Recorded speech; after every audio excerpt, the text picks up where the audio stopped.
Un nouveau fonds vert autour de l'économie circulaire, c'est l'annonce faite par son Altesse royale, le prince de Galles, au cours d'une rencontre avec le président de la République, Ali Bongo Ondimba, à Londres. Le Gabon pourrait bien profiter de ce fonds et toujours dans le cadre de ce séjour, le chef de l'État a réitéré le soutien du Gabon au Royaume-Uni pour la COP26. Voici pour les titres, bienvenue. Le Gabon, du fait de ses atouts au niveau de l'économie verte, pourrait bénéficier des investissements d'un nouveau fonds vert autour de l'économie circulaire. On suit cet élément. Un fonds vert autour de l'économie circulaire sera bientôt mis en place. C'est l'annonce faite par le prince de Galles au cours d'une séance de travail à Londres avec le président de la République, Ali Bongo Ondimba.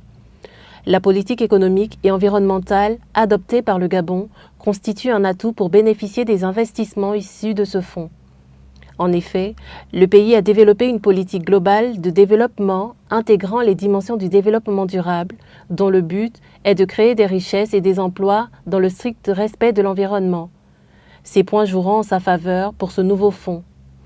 Depuis 2009, le gouvernement gabonais s'est engagé dans un processus de diversification des sources de croissance de son économie en misant sur l'économie verte, possible grâce à ses écosystèmes et ses conditions climatiques favorables. Tous les efforts fournis en matière de préservation de l'environnement, de déforestation, ont fait du pays l'un des premiers au niveau continental qui recevra d'ici à 2025 un financement de fonds norvégiens à hauteur de 136 millions d'euros pour sa lutte contre la déforestation et l'absorption de dioxyde de carbone par ses forêts naturelles. Un premier résultat positif de cette politique d'économie verte, auquel pourrait s'ajouter la possibilité d'obtenir des investissements à travers ce fonds autour de l'économie circulaire, annoncé par le prince de Galles. Si les détails concernant ce fonds vert n'ont pas encore été élucidés, le Gabon peut déjà se réjouir de ses atouts. Le Gabon poursuit résolument son engagement dans la lutte contre le réchauffement climatique, qui sera d'ailleurs le point clé de la COP26 à Londres. Le chef de l'État a également réaffirmé cet engagement. On regarde. En visite de travail à Londres, le président de la République, Ali Bongo Ondimba, a rencontré son Altesse royale, le prince de Galles.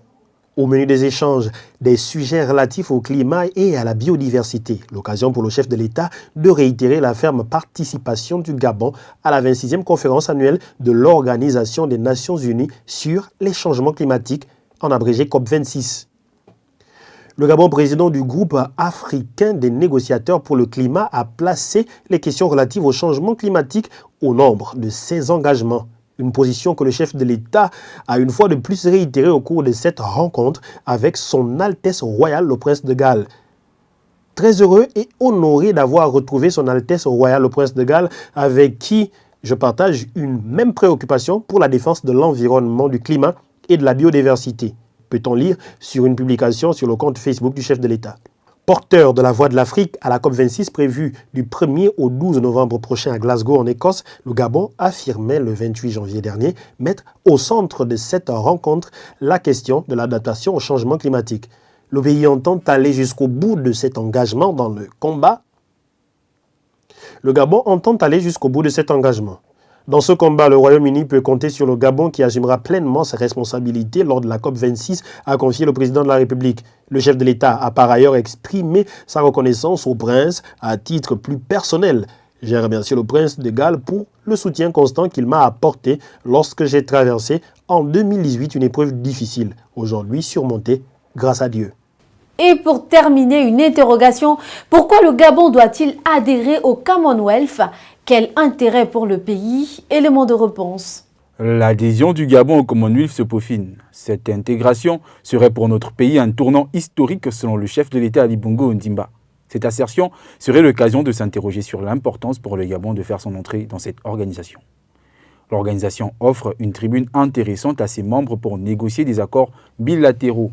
Tous les 2 ans, l'ensemble des pays des gouvernements du Commonwealth se retrouvent lors du Commonwealth Head of Government Meeting. En marge de ce sommet, plusieurs rencontres privées sont organisées entre différents chefs d'État afin de permettre des échanges plus directs et faciliter des négociations. En intégrant cette organisation, le Gabon pourrait développer un plus vaste réseau de lobbying. Cette organisation internationale est un véritable ascenseur diplomatique pour les pays moyennes et petites puissances.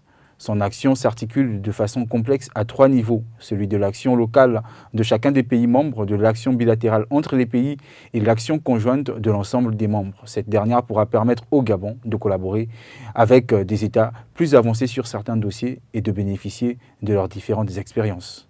Et voilà, c'est la fin de cette édition. Restez connectés sur M241 TV.